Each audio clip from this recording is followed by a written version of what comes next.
கூவத்தூருக்கும் நான் தான் ஆதாரம், சட்டமன்றத்திற்கும் நான் தான் ஆதாரம், என்னுடைய தொகுதிக்கும் நான் தான் ஆதாரம். அது சட்டமன்றம் அல்ல, அது ஒரு வெற்றி மன்றம். அவர்களே அவர்களுக்காக குரல் கொடுத்துக் கொண்டிருக்கிறார்கள். நான் செய்தேன் நான் செய்தேன் நான் செய்தேன் என்று சொன்னால் உங்கள் வீட்டிலே இருந்து எடுத்து வந்த பணத்திலே அதை செய்தீர்கள். நான் இன்றைக்கு இந்த இடத்துக்கு வந்துவிட்டேன் என்பதற்காக அவர்களை நான் குறை சொல்லவில்லை.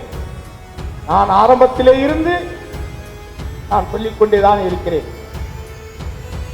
உண்மையை சொல்லுகிறேன், வெளிப்படையாக ஊடகங்களுக்காக சொல்லுகிறேன். 182 மனுக்கள் வரை நான் கொடுத்திருக்கிறேன். தொகுதி சார்பாக 2 மனுக்கள் மட்டும்தான் பரிசீலனை செய்யப்பட்டது. இதுதான் ஒரு பாணி சொற்றுக்கு ஒரு சோறு பதம் என்பதை போல இதுதான் கடந்த 2.5 ஆண்டுகளாக தமிழகத்தில் நடந்து கொண்டிருக்கக்கூடிய அனைத்து இந்திய அண்ணா திராவிட முன்னேற்ற கழகத்தினுடைய நிர்வாக நிலை. இவர்கள் முழுக்க ஒரு வியாபாரிகள் ஒன்றாக சேர்ந்து ஒன்றை நடத்தி கொண்டிருக்கிறார். ஒரு மிகப்பெரிய ஒரு வியாபாரம் நடந்து கொண்டிருக்கிறது. இது முழுக்க வியாபாரம் தான் நடந்து கொண்டிருக்கிறது. தொகுதிக்கு செல்ல முடியவில்லை, பாதுகாப்பில்லை, பலமுறை சொல்லி இருக்கிறேன். தவறான தகவல்களை சொல்கிறார்கள். கடந்த குருஜெயந்தி விழாவிற்கு முதலமைச்சர் அவர்கள் வருகின்ற பொழுது நான் அங்கே அன்னதானம் போட்டுவதற்கு ஏற்பாடு செய்திருந்தேன். எதிர்க்கட்சி தலைவர் அவர்களையும் நான் அங்கே வரவேற்றேன். ஆனால் அன்றைக்கு உளவுத்துறை சொன்னதாக சொல்லப்பட்ட தகவல் என்ன தெரியுமா? நான் முதல்வர் அவர்கள் வருவதை தடுக்கப் போகிறேன், அவர்களை என்னுடைய ஆட்களை வைத்து நான் அவரை தாக்குவதற்கு முயற்சி செய்கிறேன் என்கின்ற தகவலைத்தான் தமிழ்நாடு உளவுத்துறை கொடுத்தது. மக்களுக்கான பணியை என்னால் சரியாக செய்ய முடியாத அந்த பதவி எதற்கு என்பதற்காகத்தான் நான் அன்றைக்கும் சொன்னேன், இன்றைக்கும் சொல்லுகிறேன். அப்படி ஒரு சட்டமன்ற உறுப்பினர் மக்களுக்கான பணியை செய்வதற்கு தகுதிகளை ஏற்படுத்தி கொடுக்காத ஒரு அரசு இருந்தென்ன, இல்லாமல் இருப்பது என்ன என்பதுதான் என்னுடைய கேள்வி. சட்டமன்றத்தில் இருக்கிற 234 பேருக்கு தெரியாத வரலாறு எனக்கு தெரியும். எடப்பாடி அரசாங்கத்துக்கிட்ட நாம என்ன சொன்னோம்? கூவத்தூர்ல இந்த கருணாசிங்கிறவர் இல்லாம, இந்த சின்னம்மாங்கிறவங்க இல்லாம அந்த அரசாங்கம் உருவாச்சு. எல்லாருக்கும் தெரியுமில்ல?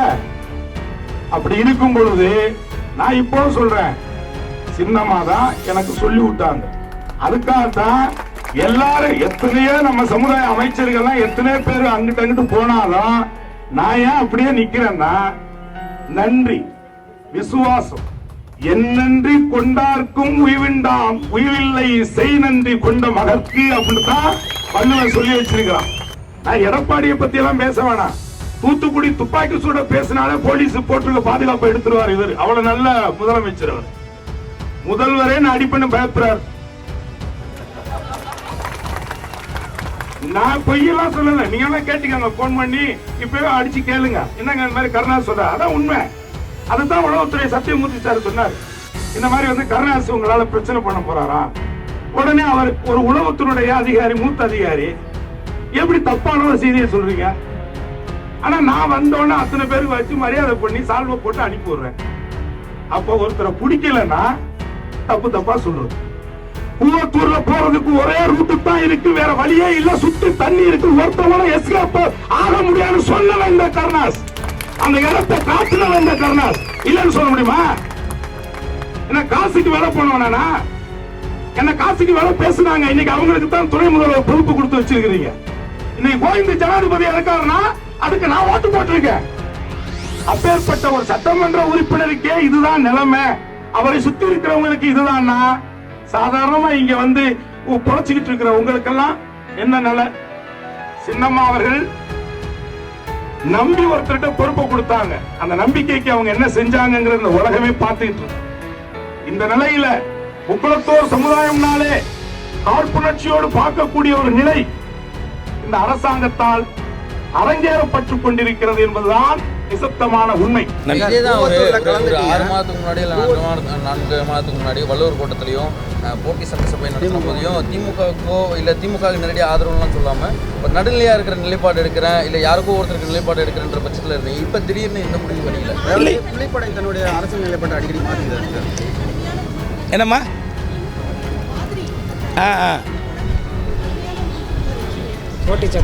ஆமா, நான் இப்பவும் சொல்றேன், இன்னைக்கு ஒரு பேச்சு நாளைக்கு ஒரு பேச்சு பேசுகிற சராசரி அரசியல்வாதி நான் இல்லை.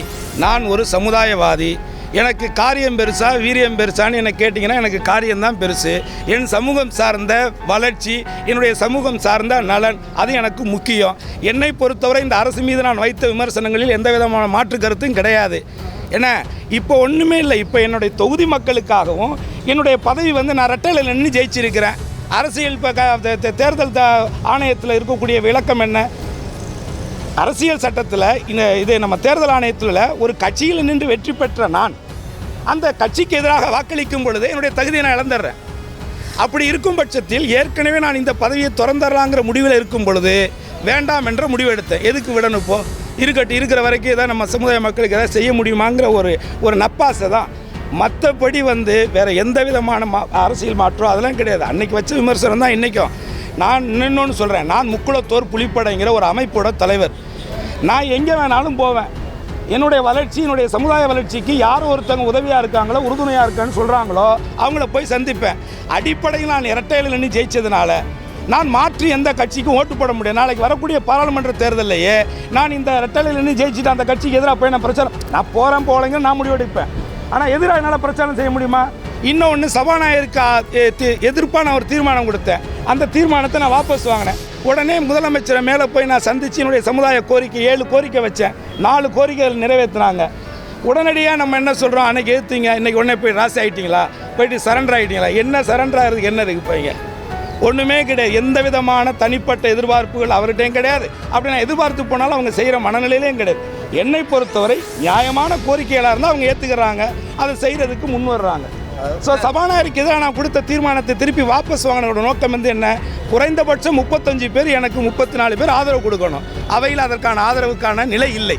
அப்போது ஒரு நடிகர் கருணாசா இருந்து நான் ஜெயிச்சு வந்திருந்து இங்கே நின்று நான் தனியாக நின்று அசிங்கப்பட்டிருந்தா பிரச்சனை இல்லை.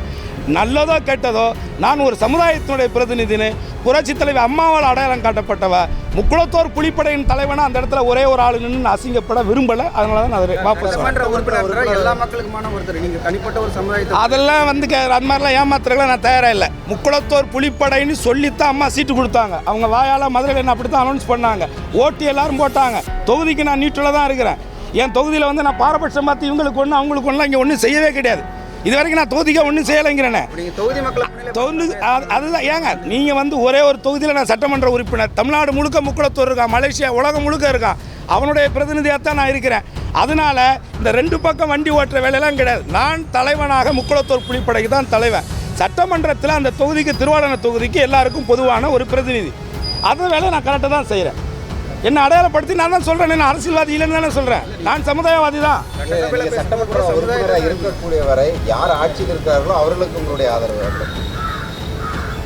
ஆமாம், இந்த ஆட்சி இப்போ எவ்வளோ நாள் இந்த ஆட்சி இருக்கோ அது வரைக்கும் நான் ரெட்டலையில் தான் நாங்கள் நின்று ஜெயிச்சு. அதான விதி, அதாவது சட்டம் அப்படி இருக்குங்க.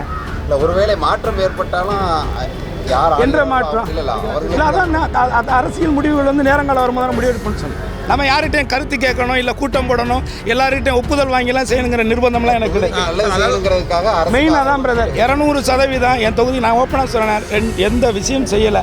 இன்னைக்கு கூட பார்த்தீங்கன்னா அவையில் வந்து அமைச்சர் வந்து என்னுடைய தொகுதி அமைச்சர் வந்து என்னென்னலாம் செஞ்சேன்னு அவரே ஒத்துக்கிட்டார். அப்போ நான் என்னை எதுவும் செய்ய விடலை, எனக்கு எதுவும் செய்யலைங்கிறது அவரே வாக்கு மூலமாக கொடுத்துட்டார்.